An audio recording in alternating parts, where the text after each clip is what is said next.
There's a sentence that provokes curiosity, resistance, and fascination all at once. The DNA of Neanderthals was not human. At first glance, it sounds like a declaration designed to shock, to destabilize what we think we know about ourselves, to create a fracture between us and an ancient figure often imagined as brutish, primitive, or half-formed.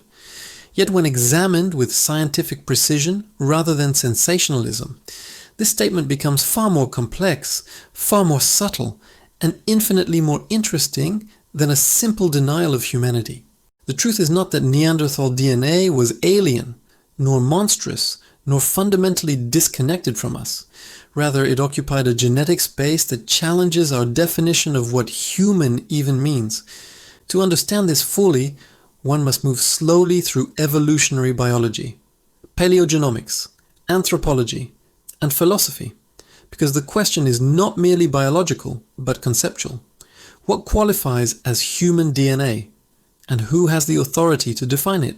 When scientists first extracted ancient DNA from Neanderthal fossils in the late 20th century, the achievement was extraordinary, not only because genetic material degrades over tens of thousands of years, but because it opened a direct molecular window into a lineage that had vanished roughly 40,000 years ago.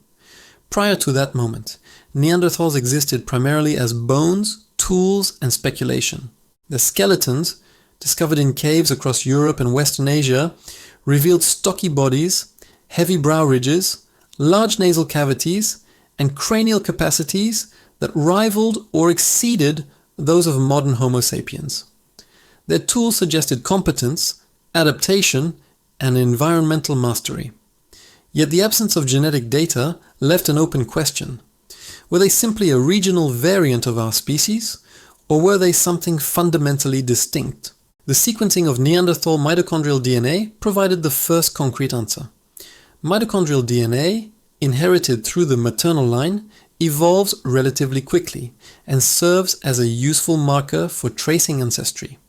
When compared to modern human mitochondrial sequences, Neanderthal mtDNA appeared significantly different. The divergence suggested that the Neanderthal lineage had split from the lineage leading to modern humans, approximately 500 to 700,000 years ago. That timescale implied not a minor variation, but a deep evolutionary separation. It was not a matter of a few superficial differences. It was a branch of the hominin tree that had traveled its own path for hundreds of thousands of years. In this sense, Neanderthal DNA was not human in the narrow biological definition of Homo sapiens sapiens. It belonged to Homo neanderthalensis, a sister lineage rather than a subset. However, science rarely rests at first conclusions. As sequencing technologies improved and nuclear DNA was analyzed, a new revelation emerged that complicated the narrative. Modern humans of non-African ancestry were found to carry small percentages of Neanderthal DNA within their genomes. These fragments were not hypothetical. They were measurable, identifiable, and functionally significant.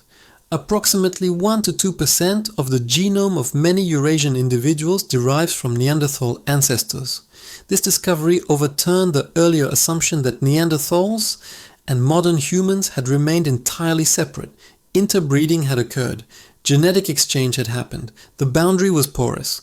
This raises a paradox that lies at the heart of the provocative claim that Neanderthal DNA was not human.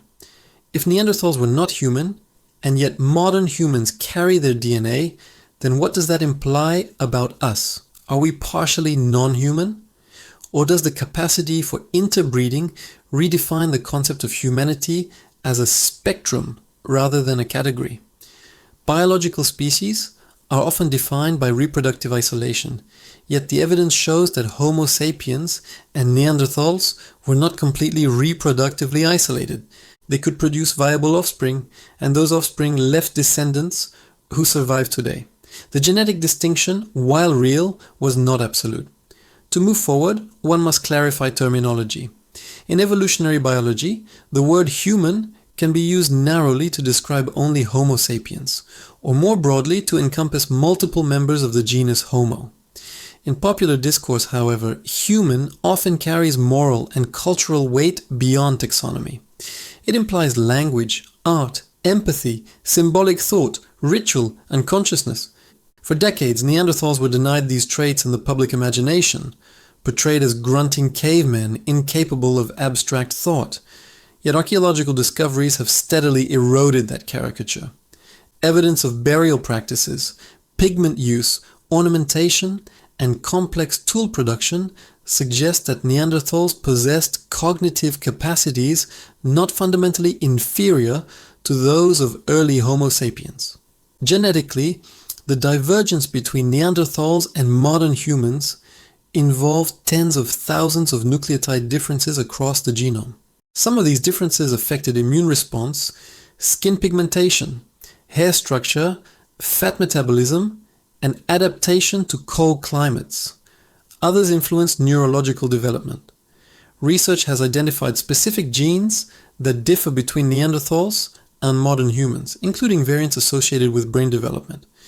However, it is crucial to understand that genetic difference does not equate to deficiency. Evolution produces divergence according to environmental pressures. Neanderthals evolved in Ice Age Europe, adapting to harsh climates, fluctuating resources, and unique ecological challenges. Their DNA reflects those adaptations. The statement that Neanderthal DNA was not human, therefore, is accurate only if one insists on defining human DNA strictly as the genomic configuration characteristic of Homo sapiens after its African emergence. But this definition ignores the fluidity inherent in evolutionary processes. Humanity is not a static template. It is a dynamic lineage shaped by mutation, selection, migration, and interaction. The discovery that modern humans carry Neanderthal DNA reveals that our species is the product of admixture, not isolation. We are not genetically pure descendants of a single uninterrupted line. We are composites of encounters that occurred tens of thousands of years ago. Furthermore, when one examines the concept of genetic identity at the molecular level, the boundaries blur even further. All humans share approximately 99.9% of their DNA with each other. The differences that distinguish populations, individuals, and lineages occupy a tiny fraction of the genome.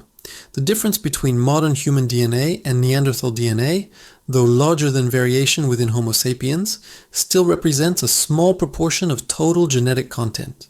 The vast majority of genes are shared. The proteins encoded, the cellular machinery, the fundamental biological architecture remains strikingly similar. Why then does the idea of non-human Neanderthal DNA provoke such a strong reaction? Because it challenges our narrative of uniqueness.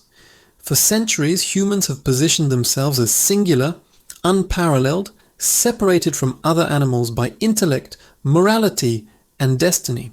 The realization that another hominin lineage existed alongside us, one capable of interbreeding, one possessing comparable brain size and cultural behavior, disrupts that hierarchy. It suggests that humanity was not inevitable, not alone, not isolated. It was one branch among several, and it survived not necessarily because it was superior in every respect, but because of a complex interplay of climate change, population dynamics, competition, and perhaps chance. The extinction of Neanderthals remains an area of active research. Climate fluctuations during the last glacial period created unstable habitats. Homo sapiens, arriving from Africa with new tool technologies and perhaps broader social networks, expanded into territories already occupied by Neanderthals. The two groups overlapped for thousands of years. Interbreeding occurred, but ultimately Neanderthal populations declined and disappeared. Yet disappearance in this context does not mean total genetic erasure. The DNA persists within us, integrated into our genomes, influencing traits even today. Certain Neanderthal-derived genetic variants affect immune responses to pathogens. Others influence susceptibility to diseases, metabolic processes, and even aspects of mood or behavior. In some cases, these inherited fragments conferred adaptive advantages in new environments encountered by early Homo sapiens outside Africa. Thus, to say that Neanderthal DNA was not human is to emphasize difference, but to ignore integration. It was not human in the sense of belonging to Homo sapiens alone, yet it became part of the human story in a literal, molecular sense. The modern genome is a mosaic. It contains echoes of ancient encounters. It carries signatures of migrations across continents, of survival under ice sheets, of adaptation to sunlight, altitude, pathogens, and diet. Neanderthal DNA is one layer among many in this genomic palimpsest. At a deeper philosophical level, the debate touches on identity itself. If humanity is defined genetically, then it must be defined by thresholds, by specific combinations of alleles. Yet evolution does not respect sharp boundaries.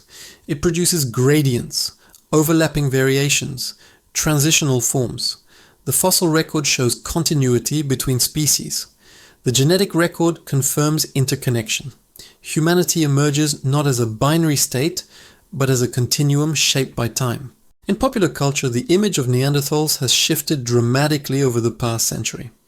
Once depicted as brutish caricatures, they are now reconstructed as robust, intelligent hominins capable of art and care. This transformation parallels advances in scientific understanding.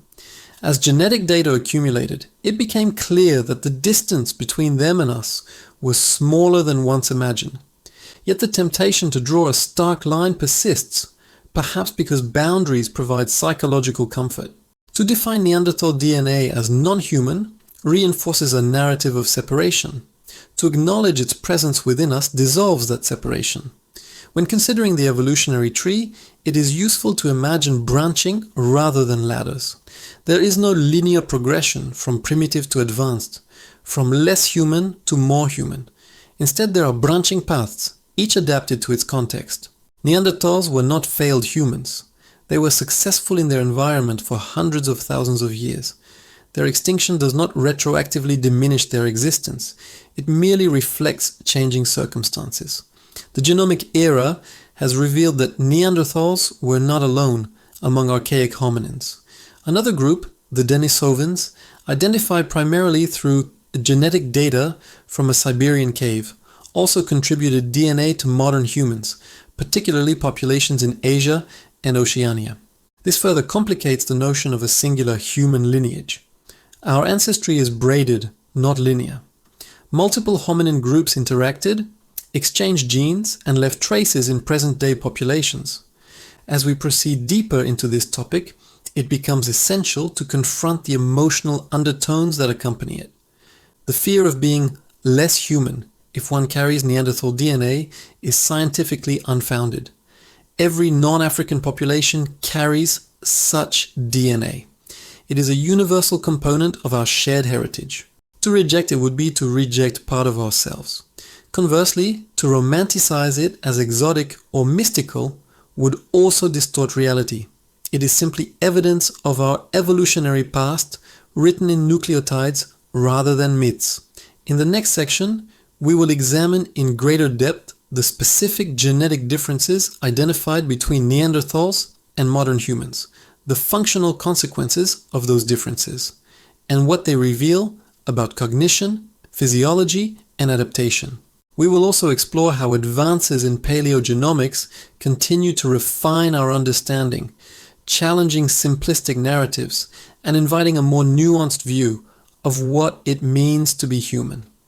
The question is not merely whether Neanderthal DNA was human, but how the very concept of humanity evolves as science advances. To move beyond the surface of the claim that Neanderthal DNA was not human, one must examine the architecture of the genome itself, not as an abstract code, but as a dynamic system composed of regulatory networks, structural genes, epigenetic markers, and evolutionary signatures that together shape physiology and cognition. The differences between Neanderthal and modern human DNA do not reside in a single human gene absent in Neanderthals. Rather, they emerge from a constellation of subtle variations distributed across thousands of loci, each contributing incrementally to traits that, in combination, define species-specific patterns. The genomic distinction is therefore quantitative and regulatory rather than categorical and absolute, and it is precisely this subtlety that renders the question so intellectually demanding. When researchers sequenced the high-quality Neanderthal genome from remains discovered in Vindija Cave in Croatia, they were able to compare it directly with modern human genomes at a resolution previously unattainable. Approximately 3 billion base pairs compose the human genome, and the Neanderthal genome was remarkably similar, sharing more than 19.7% of its sequence with modern humans. This figure alone undermines simplistic interpretations of radical otherness. Yet within the remaining fraction, those millions of base pair differences, lie the evolutionary divergences that accumulated during hundreds of thousands of years of separate adaptation. Some of these differences are single nucleotide polymorphisms. Others involve insertions, deletions, or structural rearrangements.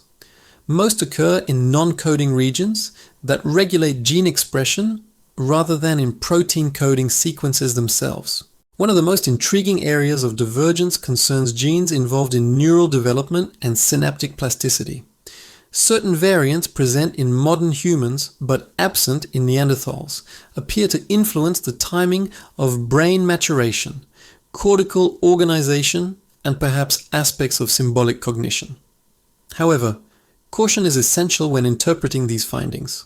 The presence of a variant in Homo sapiens does not automatically imply cognitive superiority. Neanderthals possessed brain volumes comparable to or larger than those of contemporary humans, and their cranial shapes suggest differences in internal organization rather than absolute capacity. Their occipital regions were relatively expanded, possibly reflecting enhanced visual processing, while modern humans exhibit more globular brain cases associated with parietal and temporal expansion. These morphological distinctions correspond to genetic regulatory differences, yet the functional implications remain under active investigation. In addition to neurological genes, immune system genes display significant variation between Neanderthals and modern humans. When Homo sapiens migrated out of Africa approximately 60 to 70,000 years ago, they encountered new pathogens in Eurasian environments. The introgression of Neanderthal DNA into modern human genomes appears to have conferred adaptive advantages in this context. Specific alleles inherited from Neanderthals affect toll-like receptors involved in innate immunity, enhancing responsiveness to certain bacterial and viral challenges. Other variants influence keratin production in skin and hair, potentially aiding adaptation to colder climates. These genetic contributions illustrate that Neanderthal DNA was not biologically incompatible with Homo sapiens. On the contrary, it integrated functionally and in some cases beneficially. Yet the story is not uniformly advantageous. Some Neanderthal-derived variants have been associated with increased susceptibility to particular autoimmune conditions, type 2 diabetes, and even mood disorders. During the COVID-19 pandemic, researchers identified a genomic region inherited from Neanderthals that appeared to increase risk of severe respiratory complications, while another Neanderthal-derived region seemed protective. Such findings demonstrate that ancient genetic legacies continue to influence contemporary health in complex ways. Evolution does not optimize for future pandemics. It selects for survival within specific historical environments. Variants advantageous in Ice Age Europe may become maladaptive under modern conditions. The question of species classification complicates matters further. If two populations can interbreed and produce fertile offspring, traditional biological definitions would place them within the same species. However, the degree of interbreeding between Neanderthals and modern humans appears limited, suggesting partial reproductive barriers. Some genomic regions show evidence of negative selection against Neanderthal variants in modern humans, particularly on the X chromosome and in genes associated with male fertility. This pattern implies that hybrid male offspring may have experienced reduced reproductive success, consistent with Haldane's rule in evolutionary biology. Thus, while interbreeding occurred, it may not have been entirely symmetric or without cost. This partial reproductive compatibility places Neanderthals and modern humans in a gray zone between species and subspecies, a zone that reflects the fluidity of speciation itself. Evolution rarely produces clean divisions. Populations diverge gradually, accumulating genetic differences that may or may not culminate in complete reproductive isolation. The Neanderthal-modern human relationship exemplifies this process in mid-transition. They were distinct enough to follow separate evolutionary trajectories for hundreds of millennia, yet similar enough to exchange genes when they met. Beyond genetics, the archaeological record reinforces this intermediate status. Neanderthals manufactured Mousterian tools characterized by prepared core techniques, demonstrating planning and foresight. They controlled fire, hunted large game, and adapted to diverse environments ranging from Mediterranean woodlands to subarctic tundra. Evidence of pigment use and potential symbolic behavior suggests cognitive capacities once thought exclusive to Homo sapiens. Moreover, the discovery of deliberate burials at sites such as Shanidar Cave indicates social complexity and perhaps ritualized care for the dead. These behaviors complicate any attempt to portray Neanderthals as fundamentally non-human in the cultural sense. The extinction of Neanderthals approximately 40,000 years ago has often been framed as evidence of inferiority, yet demographic modeling suggests that small population size and climatic instability may have played decisive roles. Neanderthal populations were relatively sparse and fragmented across Eurasia, rendering them vulnerable to environmental fluctuations.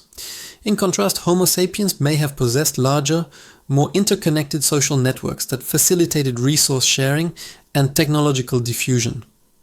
The competitive edge may have been social rather than genetic. Interbreeding, rather than annihilation, appears to have characterized at least part of their interaction. The persistence of Neanderthal DNA within modern genomes therefore transforms the narrative from one of replacement to one of assimilation. Although Neanderthals as a distinct morphological population disappeared, their genetic contributions survived within expanding Homo sapiens populations. In this sense, Neanderthals were not entirely lost, they were absorbed. The extinction was not absolute erasure, but transformation. As genomic databases expand and computational methods improve, researchers continue to identify additional regions of archaic introgression. Some segments of Neanderthal DNA in modern humans show evidence of positive selection, indicating that they conferred survival advantages. Others were purged over time due to incompatibility. This dynamic process of selection, retention, and elimination illustrates that the integration of Neanderthal DNA was not random, but subject to evolutionary filtering. The modern human genome represents the outcome of this filtering process across tens of thousands of years. From a molecular perspective, it is important to note that genes do not operate in isolation. Regulatory elements determine when and where genes are expressed. Small differences in regulatory sequences can produce significant phenotypic divergence without large-scale changes in protein coding regions. Studies comparing gene expression patterns in reconstructed Neanderthal sequences suggest differences in craniofacial development pathways and neural connectivity timing. However, reconstructing the functional consequences of ancient DNA requires experimental modeling, often using induced pluripotent stem cells and organoids, and such research remains ongoing. Conclusions must therefore remain provisional. The broader implication of these findings extends beyond paleoanthropology. They challenge essentialist notions of identity grounded in genetic purity. If modern humans are genetically composite, incorporating contributions from multiple archaic lineages, then the idea of a singular, pristine human genome is scientifically untenable. Humanity is, and always has been, a product of mixture. The boundaries between lineages were permeable. The concept of non-human DNA becomes less meaningful when the very definition of human evolves in light of genetic evidence. At the same time, acknowledging mixture does not erase distinction. Neanderthals possessed unique genetic signatures reflecting their evolutionary history. Their skeletal morphology, climatic adaptations, and perhaps aspects of cognition differentiated them from contemporaneous Homo sapiens. Recognizing these differences enriches rather than diminishes our understanding of human evolution. It reveals diversity within the genus Homo and underscores the contingency of survival. There is also a temporal dimension to consider. If Neanderthals had not gone extinct, but had survived alongside Homo sapiens into the present, our definition of human might be broader. Legal, social, and moral frameworks would have evolved to accommodate coexistence with another hominin species. The absence of such coexistence simplifies our categories but obscures historical complexity. The genetic evidence reminds us that our species once shared the world with close relatives, who were neither entirely like us nor entirely unlike us. The phrase that initiated this exploration, that Neanderthal DNA was not human, thus acquires a layered meaning. It is true in a taxonomic sense that Neanderthals belong to a distinct lineage. It is misleading if interpreted as implying a radical, biological, or cognitive otherness. It is incomplete if it ignores the introgressive legacy that persists within modern populations. The truth lies in nuance. Neanderthal DNA was part of a sister branch of humanity, distinct yet compatible, separate yet intertwined. As we prepare to continue, the focus will shift toward the philosophical and anthropological implications of this genetic interconnection. How does the integration of Neanderthal DNA reshape our understanding of identity, consciousness, and continuity? What does it reveal about the nature of species boundaries and the fragility of uniqueness? And how might future discoveries further complicate our self-conception as the sole surviving humans? The journey through ancient genomes is not merely an academic exercise. It is an encounter with our own origins written in molecular script. When the genome becomes a mirror rather than a dataset, the question of whether Neanderthal DNA was human ceases to be a technical dispute and becomes an inquiry into identity itself, because embedded within the molecular record is not merely evidence of divergence, but a testament to encounter, continuity, and transformation that forces us to reconsider the stability of the category human as something fixed and impermeable. The discovery that fragments of Neanderthal DNA persist within modern populations does not simply revise a chapter in evolutionary history. It destabilizes the narrative of isolation that has long underpinned human self-understanding, revealing instead a history of contact zones where boundaries blurred and biological definitions softened under the pressure of lived reality. For much of modern intellectual history, humanity has been imagined as singular, a lone species distinguished not only biologically but metaphysically, set apart by reason, language, morality, or divine favor. The presence of Neanderthals in the fossil record complicated that image but did not initially dismantle it, because they could be cast as failed precursors or evolutionary experiments that did not culminate in modernity. Yet genomic evidence resists that hierarchy, because it shows that Neanderthals were not evolutionary stepping stones, but contemporaries who shared landscapes, climates, and, at times, intimate biological exchanges with early Homo sapiens. The genetic interweaving that followed those encounters testifies to a world in which the boundaries between lineages were negotiated through proximity rather than dictated by immutable categories. Identity, when viewed through the lens of genetics, emerges as layered rather than singular. The human genome is not a pristine artifact preserved in isolation. It is an archive of migrations, admixtures, and selective pressures. Within its 3 billion base pairs lie traces of ancient climates, dietary shifts, pathogens, and population bottlenecks. Neanderthal segments constitute one stratum within that archive, detectable through statistical comparison and molecular reconstruction, yet seamlessly integrated into the broader genomic architecture. They do not exist as foreign implants. They function within regulatory networks, interacting with other alleles, influencing phenotypic outcomes in subtle but measurable ways. The notion of non-human DNA within a human body dissolves when one recognizes that what we call human is itself an emergent property of evolutionary continuity, rather than a discrete essence. The philosophical implications extend into questions of consciousness and culture. If Neanderthals shared much of our genetic blueprint and demonstrated behaviors indicative of symbolic thought, then the traits often cited as uniquely human become matters of degree rather than kind. Archaeological findings increasingly suggest that Neanderthals engage in activities once attributed exclusively to Homo sapiens, including the use of pigments, possible personal ornamentation, and intentional burial. While debates persist regarding the extent and frequency of such behaviors, the cumulative evidence points toward cognitive capacities that challenge simplistic dichotomies. The genome, in this context, does not merely encode biological form, but intersects with neural development, learning potential, and social complexity. At the same time, it would be intellectually careless to collapse all distinctions.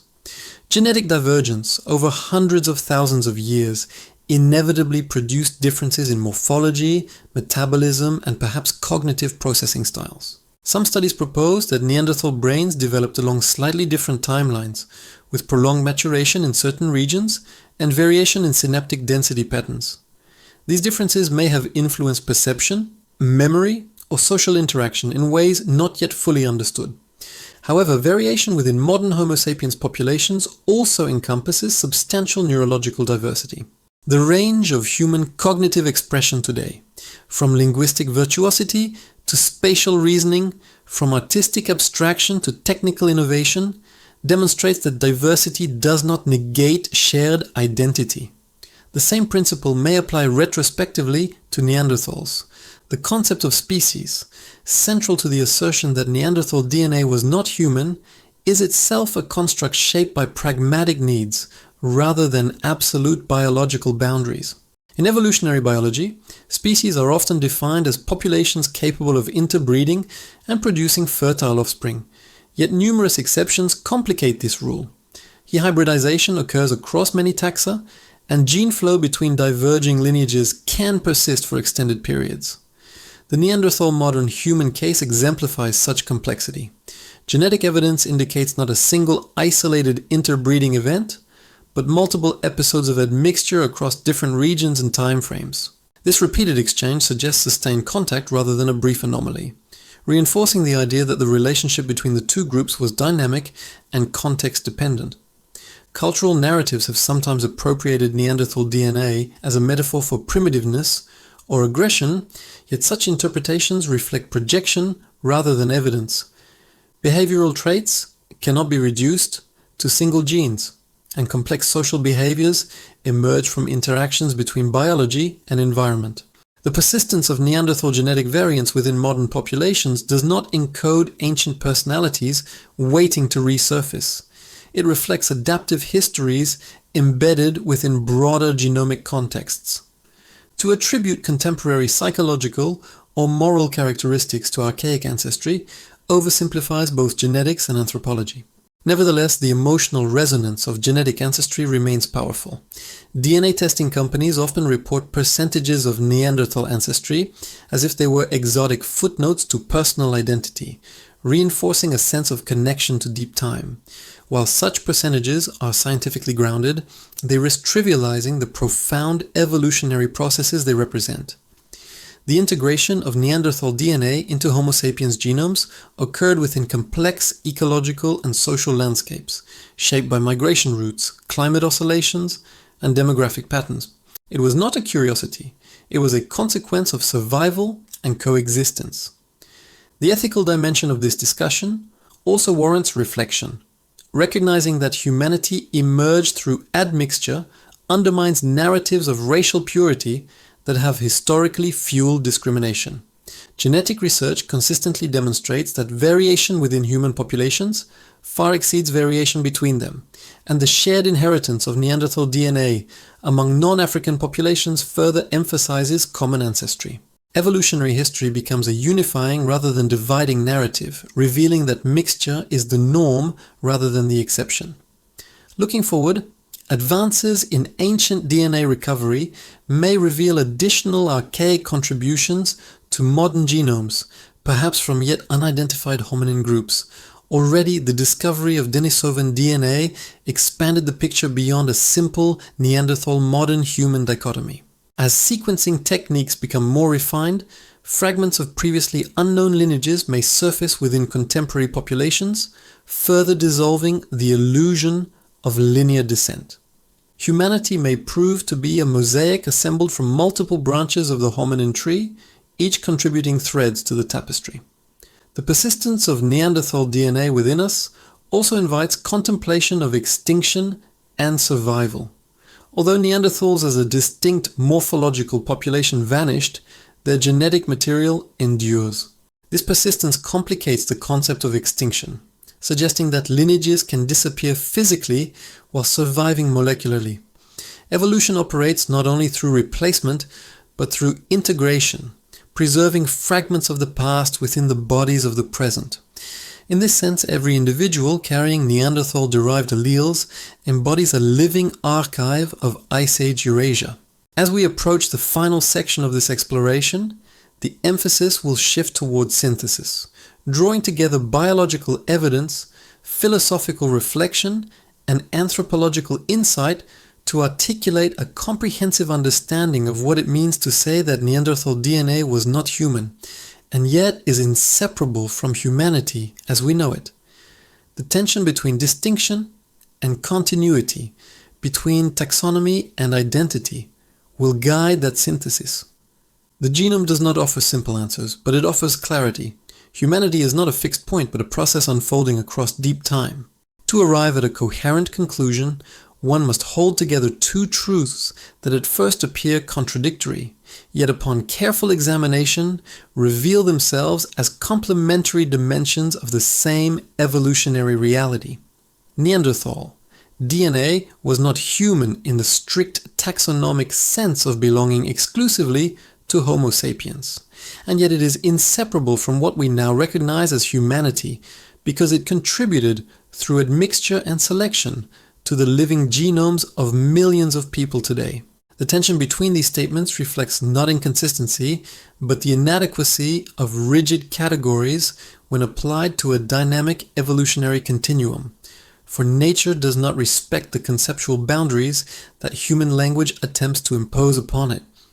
In the taxonomic framework traditionally used in biology, Neanderthals are classified either as Homo neanderthalensis, a distinct species, or as Homo sapiens neanderthalensis, a subspecies of Homo sapiens. The debate between these classifications underscores the ambiguity inherent in defining species boundaries during ongoing divergence. If one insists upon a strict species distinction, then Neanderthal DNA was indeed non-human relative to Homo sapiens. If one adopts a subspecies perspective, the Neanderthals were fully human in a broader evolutionary sense, representing a regional adaptation within a diversified Homo sapiens lineage. The persistence of debate itself reveals that the data resist simple categorization. The molecular evidence demonstrates that modern human genomes contain numerous regions inherited from Neanderthals, particularly among populations whose ancestors migrated out of Africa. These regions are not scattered randomly, but are distributed in patterns shaped by natural selection, demographic history, and genomic compatibility.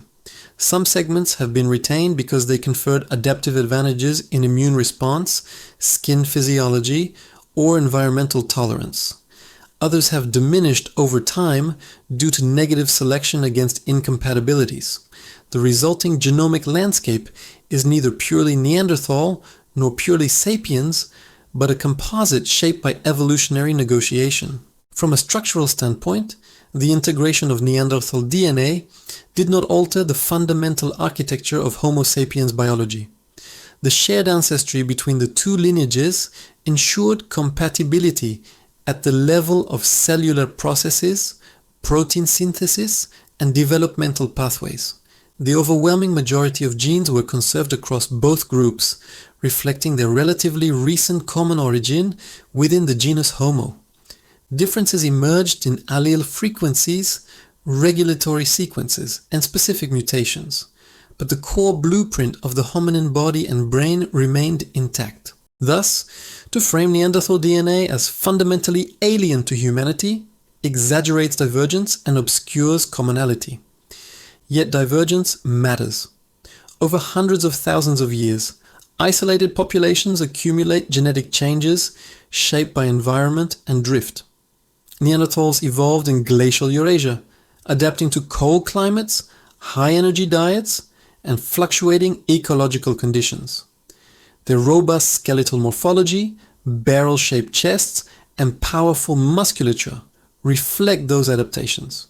Genetic variants associated with lipid metabolism and thermoregulation reveal physiological adjustments to survival in harsh environments.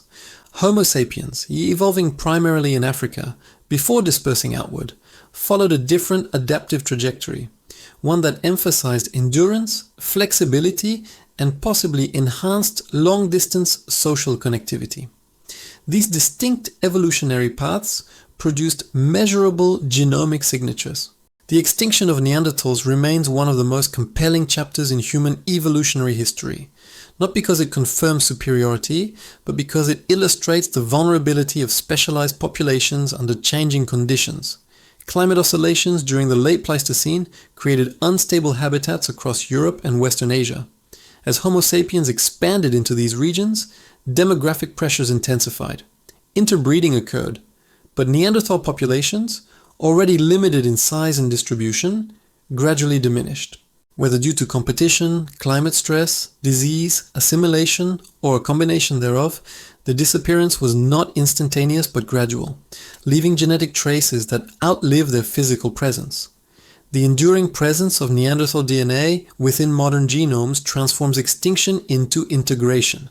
It suggests that evolutionary outcomes are not binary events of victory and defeat, but processes of transformation in which lineages merge, fragment, and persist in altered forms. The modern human genome is not a monument to isolation, but a record of encounters, exchanges, and absorptions. It embodies the reality that survival often involves adaptation through mixture rather than preservation through purity. This realization carries profound implications for how humanity understands itself. If our species emerged through admixture with closely related lineages, then the concept of a singular, unbroken human essence dissolves. Humanity becomes a network of relationships extending backward through multiple hominin branches. The boundaries that once appeared absolute become permeable. The idea that Neanderthal DNA was not human can no longer be wielded as a statement of exclusion, but must be reframed as a recognition of evolutionary branching followed by reconnection. The philosophical dimension of this recognition challenges anthropocentric assumptions. For centuries, humanity has sought markers of uniqueness that separate it sharply from other forms of life. Yet the deeper science penetrates into our genetic past, the more it reveals continuity rather than separation. The human story is not one of solitary ascent, but of shared ancestry and shared vulnerability. Neanderthals were not caricatures or evolutionary missteps. They were participants in a broader hominin narrative that included cooperation, competition, and exchange. Moreover, the integration of Neanderthal DNA underscores the adaptive flexibility of Homo sapiens. The ability to incorporate beneficial genetic variants from related populations likely enhanced survival during expansion into unfamiliar environments. This flexibility suggests that the evolutionary success of Homo sapiens was not solely a product of internal innovation, but also of openness to genetic exchange. In this sense, admixture becomes not a peripheral footnote, but a central mechanism in human resilience.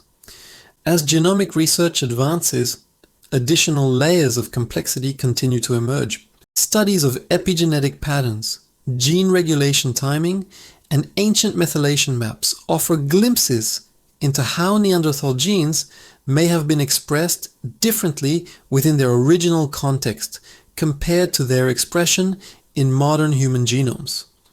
The same genetic sequence can produce varying phenotypic outcomes depending on regulatory environment. Thus, the fragments of Neanderthal DNA carried today do not recreate Neanderthal physiology in isolation. They operate within a Homo sapiens regulatory framework, modified by tens of thousands of years of subsequent evolution. The broader lesson drawn from this evidence is one of humility. Humanity is neither genetically isolated nor evolutionarily complete. Our genome remains a living document subject to mutation, selection, and environmental influence. Just as Neanderthal DNA became integrated into Homo sapiens, future evolutionary changes will continue to reshape what it means to be human. The category itself is dynamic, not fixed. It reflects a moment within an ongoing continuum rather than an endpoint. For those who encounter the provocative claim that Neanderthal DNA was not human, the appropriate response is not rejection, but inquiry. The claim contains an element of truth when viewed through narrow taxonomic lenses, yet it becomes misleading when stripped of context. Neanderthals were a distinct hominin lineage with their own evolutionary trajectory, yet they were close enough to us to share genes, behaviors, and perhaps forms of consciousness that resonate across millennia. Their DNA, once separate, now contributes to the diversity of modern humanity. The watchful reader or listener who has followed this exploration from its beginning will recognize that the question posed at the outset has been transformed. It is no longer a binary inquiry into whether Neanderthal DNA was human or not. It has become a reflection on how humanity is defined, how categories evolve, and how scientific discovery reshapes identity. The genome has spoken, and its message is nuanced. Separation and connection coexist within evolutionary history. In closing, the enduring significance of Neanderthal DNA lies not in its capacity to shock, but in its ability to deepen understanding. It reveals that humanity is not a solitary thread, but a woven fabric composed of multiple strands, each contributing strength and complexity. It reminds us that extinction does not erase influence, and that identity emerges from continuity as much as from distinction. To acknowledge the presence of Neanderthal DNA within modern humans is to accept that our origins are shared, layered, and profoundly interconnected. The next time the assertion arises that Neanderthal DNA was not human, one can answer with precision rather than emotion. It belonged to a sister lineage within the genus Homo, distinct yet compatible, separate yet ultimately integrated. It was not human in the narrowest definition, yet it is part of humanity in the broadest and most meaningful sense. In that realization lies a deeper appreciation of who we are, not as isolated beings, but as inheritors of a complex evolutionary tapestry that continues to unfold.